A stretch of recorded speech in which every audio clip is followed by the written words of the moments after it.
وضو تو سب کو ہی کرنا آتا ہے، لیکن جو صحیح پراپر سنت طریقہ ہے نا اس سے لوگ وضو نہیں کرتے. نماز کا طریقہ تو بڑا لمبا ہے، اب وہ تو پوری کر کے دکھانا پڑے گا نا، تو وہ پھر کسی اور وقت انشاءاللہ.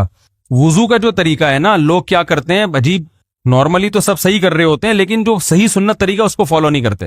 طریقہ یہ کہ آپ نے ہاتھ دھونے کے بعد بائیں ہاتھ سے نلکا کھولا، سیدھے ہاتھ میں کیا لیا، پانی لے کے نلکے کو فوراً کیا کر دیا، چلو میں پانی لے کے.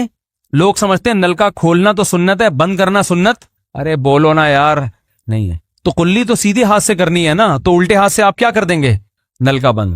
کیونکہ نبی صلی اللہ علیہ وسلم جب لوٹے سے پانی نکالتے تھے تو چلو میں پانی لے کے لوٹے کو سیدھا کر دیتے تھے. یہ نہیں کرتے تھے کہ لوٹے سے لوٹا اسی کیفیت میں اور پانی بہتا چلا جا رہا ہے.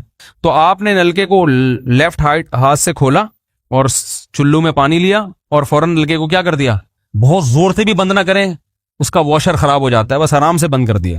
کیونکہ وہمی ہوں گے نا، وہ یوں کر کے کرتے رہیں گے، نلکے توڑ دیتے ہیں کہ بھئی ایک قطرہ بھی ضائع ہو گیا تو قیامت کے دن کہیں جہنم میں نہ پھینک دیں ہمیں، اس لیے پورے کوئی نمی بھی نہ آئے، تو تھوڑا سا بند کر دیں، ایک آدھ قطرہ ٹپکنے سے کچھ نہیں ہوتا.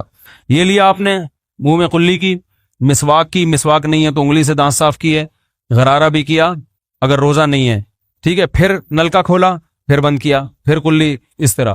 پھر نلکا کھول کے دائیں ہاتھ میں پانی لیا، ناک میں نرم حصے تک پانی پہنچا کے اچھی طرح ناک کو صاف. اور نلکا پہلے وہ ویسے ہی بند ہو چکا ہے، اب ناک کو اچھی طرح صاف کریں، سامنے والے کا خیال کریں. بھائی بات سامنے، سامنے تو یہ نہیں ہوتا، وہ ہوتا ہے سامنے، اس کا زیادہ خیال کرنا پڑتا ہے، کیونکہ بس زیادہ تفصیل میں نہیں جاتا ہوں. تو چھوٹی انگلی سے اچھی طرح ناک کو صاف کیا، اس کی رطوبتیں نکالی، ٹھیک ہے. پھر نلکا کھولا، دوبارہ پانی لیا، پھر اسی طرح ناک میں بولو بھائی ڈالا، اور نلکا اسی وقت جب چلو میں پانی بھر گیا، نلکا اسی وقت کیا کر دیا. اللہ نے دو ہاتھ اسی لیے دیے ہیں کہ اس سے نلکا بند کیا جائے اور اس سے کیا کیا جائے، بولا. تو پھر یوں کیا، پھر 3 دفعہ، 6 چلو پانی خرچ ہوا نا، چلو اس کو کہتے ہیں، 6 چلو پانی خرچ ہو گیا. پھر آپ نے کیا کیا، نلکا کھولا لیفٹ ہاتھ سے. جو اصل طریقہ ہے وہ تو یہ ہے، سیدھے ہاتھ میں پانی لے کے نلکا بند کیا اور سیدھے ہاتھ سے پانی پیشانی پہ ڈال کے دونوں ہاتھوں سے پھیلا لیا. 3 دفعہ اس طرح کیا.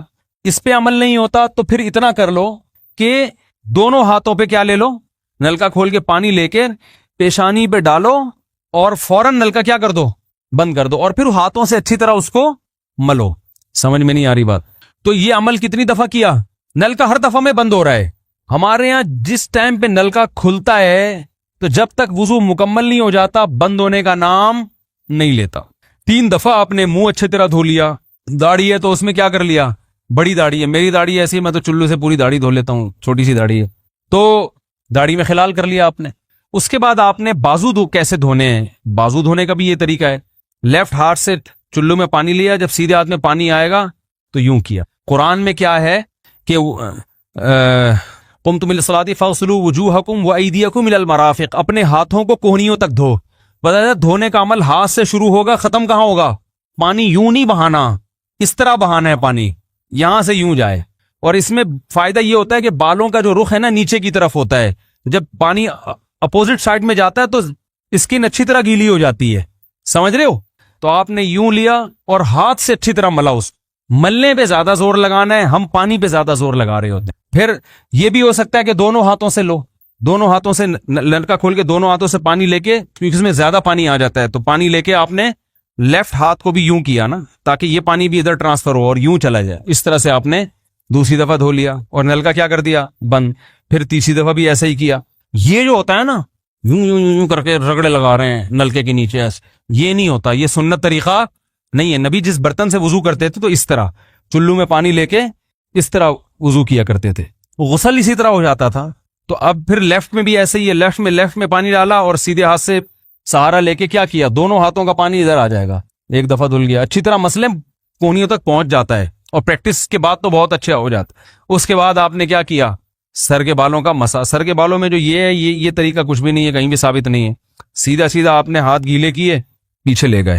ایک حدیث میں صرف یہاں تک آتا ہے، ایک حدیث میں واپس لانا بھی. تو دونوں طریقے ہیں مسا کے، صرف پیچھے لے جاؤ یا پیچھے لے جا کے پورے سر پہ ایسے ہاتھ پھیر لیا، کیا ہو گیا، سر کا مسا.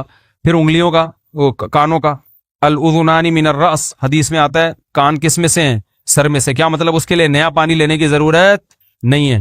کان کا مسا کیا اور کانوں کی لو کا مسا کیا. گردن کا مسا بہت اختلاف ہے اس میں. احناف کے ہاں سنت، احناف بھی نہیں کہتے، افضل ہے، بہتر ہے سنت کے لیے جتنی مضبوط دلیل ہونی چاہیے وہ گردن کے مسح پہ نہیں ہے، اس لیے احناف کا بھی فتویٰ یہی ہے کہ بہتر ہے کر لو، سنت نہیں، زیادہ زیادہ اس کو مستحب کہا جائے گا، تو گردن کا مسح کر لیں تو بھی ٹھیک ہے، نہیں کریں بولو بھائی ٹھیک ہے، لیکن یہ جو یہاں کا مسح نہیں ہوتا، بعض لوگ پوری گردن کو یوں کر کے لا رہے ہوتے ہیں، ایسا نہیں ہے۔ تو گردن کا مسح یہ جو یہاں سے کیا جاتا ہے، یہ پچھلے جانب سے ہمارے حضرت اس کے قائل نہیں تھے، وہ کہتے تھے مسح جہاں بھی شریعت میں ملتا ہے یہاں سے ملتا ہے، تو ان کی رائے یہی تھی کہ اگر گردن کا مسح کرنا ہے تو گدی، گردن نہیں گدی کا مسح تو یہاں سے کر لے، لیکن یہ کوئی نہ سنت موقدہ ہے نہ کوئی زیادہ تاکید ہے اس کی، کوئی کرے ٹھیک ہے، نہیں کرے تو بھی ٹھیک ہے۔ تو اس کے بعد اس لیے کہ بہت سے لوگ اس کے قائل نہیں ہیں تو ان سے بحث نہ کریں، ٹھیک ہے نا، بہت سے لوگ نہیں کرتے گردن کا مسح، بہت سے علماء فقہا اس کے قائل نہیں ہیں۔ اس کے بعد آپ نے پاؤں دھونا ہے، تو پاؤں میں بھی یہ کہ قرآن نے کیا کہا کہ الل کعبین، انگلیوں سے شروع ہوگا اور ٹخنوں تک پانی جائے گا، تو انگلیاں رکھیں نلکے کے نیچے اور لیفٹ ہاتھ سے اس کو اچھی طرح کیا کریں، دھوئیں اور انگلیوں کا خلال بھی کریں، تو بہت چند سیکنڈ میں ہو جاتا ہے یہ کام، اور پھر نلکا بند کر دیں، پھر دوسرا پاؤں سیدھے ہاتھ سے نلکا کھولا، سیدھا ہاتھ نلکے پہ رکھیں اور الٹے ہاتھ سے پاؤں دھوتے رہیں، جیسے ہی دھل جائے تو میرا خیال ہے ایک مگا پانی بمشکل استعمال ہوتا ہے، ایک مگا جو ہوتا ہے نا نہانے والا، لیکن آج اگر جو لوگ وضو کر رہے ہیں نا ان کا پانی اگر آپ دیکھ لو تو بالٹیوں کی بالٹیاں خرچ کر رہے ہوتے ہیں، اور معذرت کے ساتھ کم بختوں کا وضو پھر بھی نہیں ہوتا، پھر بھی ان کو شک ہوتا ہے کہیں کوئی جگہ خشک نہ رہ گئی، تو وہمی نہ بنے، اس طریقے سے وضو کریں، یہ سنت طریقہ ہے، اور قرآن میں یہ بیان بھی یہی کیا کہ یہاں سے شروع کرو یہاں تک لے کے جاؤ۔ دیکھیں وضو میں 4 اعضاء کا دھونا فرض ہے، چہرے کا اور ہاتھوں کا کونیوں تک، سر کا مسا اور پاؤں ٹخنوں تک، تو غسل کے دوران اگر یہ اعضاء دھل گئے پورے طور پر تو وضو آپ کا آٹومیٹیکلی ہو گیا، تو یہ ہے اصل۔ باقی سنت عمل یہ ہے، صحیح طریقہ یہ ہے کہ جب غسل کیا جائے تو آپ صلی اللہ علیہ وسلم نے جو غسل کا طریقہ سکھایا، پہلے وضو کریں پھر مکمل غسل کریں، یہ اچھا طریقہ ہے، لیکن اس پر عمل نہیں بھی کیا، ایسے ہی پانی بہا دیا تو بھی وضو آپ کا آٹومیٹیکلی خود بخود ہو جائے گا، دوبارہ وضو کی ضرورت نہیں ہے۔ تکبیر تحریمہ میں ہاتھ کہاں تک اٹھائیں؟ کیا نماز میں تکبیر تحریمہ کے وقت کانوں کو ہاتھ لگانا ضروری ہے؟ عبد الحمید کشمیر سے۔ اچھا بھائی، عنوان یہ ہے کہ تکبیر تحریمہ میں ہاتھ کہاں تک اٹھائے جائیں، اور سوال یہ ہے کہ اٹھانا کہاں تک ضروری ہے۔ چلو دیکھیے، حدیث میں 3 طرح کی حدیثیں ہیں۔ ایک حدیث میں آتا ہے کہ آپ صلی اللہ علیہ وسلم نے ہاتھ اٹھائے شحمتا وضو نہیں ہی، کہ کانوں کی جو لو ہے نا، یہاں تک کانوں کی جو لو ہے یہاں تک آپ صلی اللہ علیہ وسلم نے ہاتھ اٹھائے تکبیر تحریمہ کے وقت۔ اور ایک حدیث میں آتا ہے فروع وضو نہیں ہی، کانوں کے کناروں تک ہاتھ اٹھائے۔ اور ایک میں آتا ہے کہ حذو منکبیہ ہی، اپنے کندھوں تک آپ صلی اللہ علیہ وسلم نے ہاتھ اٹھائے۔ تو اس لیے بعض ائمہ اس کے قائل ہیں کہ کندھوں تک ہاتھ اٹھائے جائیں، بعض اس کے قائل ہیں کہ کانوں تک اٹھائے جائیں، بعض اس کے قائل ہیں کہ یہاں تک اٹھائے جائیں۔ تو امام حنیفہ کی کوشش یہ ہوتی ہے کہ تمام احادیث کو جمع کر کے وہ ایک رائے قائم کرتے ہیں، تو انہوں نے تینوں روایتوں پر عمل کیا، اور یہ ان کا جو فقہ حنفی میں کہا جاتا ہے وہ یہ ہے کہ یہ جو آپ کے انگوٹھا ہے نا، یہ کانوں کی لو کے برابر آ جائے۔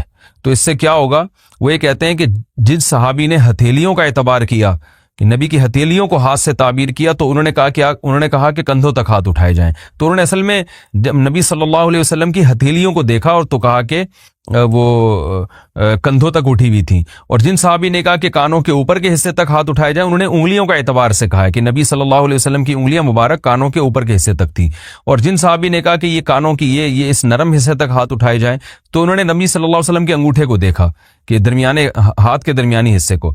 تو اگر آپ اس طرح سے عمل کرتے ہیں تو تینوں حدیثوں پر عمل ہو جاتا ہے، کندھے والی بھی، کانوں کے اس حصے والی بھی، اور کانوں کے اوپر والے حصے والی بھی۔ تو یہ رائے ہے، باقی اس میں ائمہ کے دوسرے اقوال بھی ہیں، تو یہ ہماری رائے میں سب سے بہتر ہے۔ باقی اس میں کانوں کو اس کو ہاتھ لگانا ثابت نہیں ہے، یہاں تک ہاتھ اٹھانا ہے، کوئی لگا بھی لیتا ہے تو بھی کوئی فرق نہیں پڑتا، لیکن بہتر یہی ہے کہ یہاں تک ہاتھ اٹھائے جائیں، کانوں کو لگانے کا نہیں ہے کہیں بھی۔ تہجد میں اردو میں دعا کر سکتے ہیں، تہجد کی نماز میں دعا مانگ سکتے ہیں اردو میں۔ نگہت خان سعودی عرب سے، نماز کے اندر اردو میں دعا نہیں مانگ سکتے، ہاں تہجد کی نماز کے بعد آپ ہاتھ اٹھا کے اردو میں دعا مانگیں، انگلش میں مانگیں، پشتو میں مانگیں، پنجابی میں مانگیں، آپ کی مرضی ہے۔ بیٹھ کر نماز پڑھنے کا ثواب کتنا ہے؟ نفل نماز کھڑے ہو کر پڑھنی چاہیے یا بیٹھ کر؟ کیا دونوں صورتوں میں ثواب برابر ہے؟ طاہر انصاری فرانس سے، نہیں، دونوں صورتوں میں ثواب برابر نہیں ہے، جو بیٹھ کے نماز پڑھنے سے نماز کا ثواب آدھا ہو جاتا ہے۔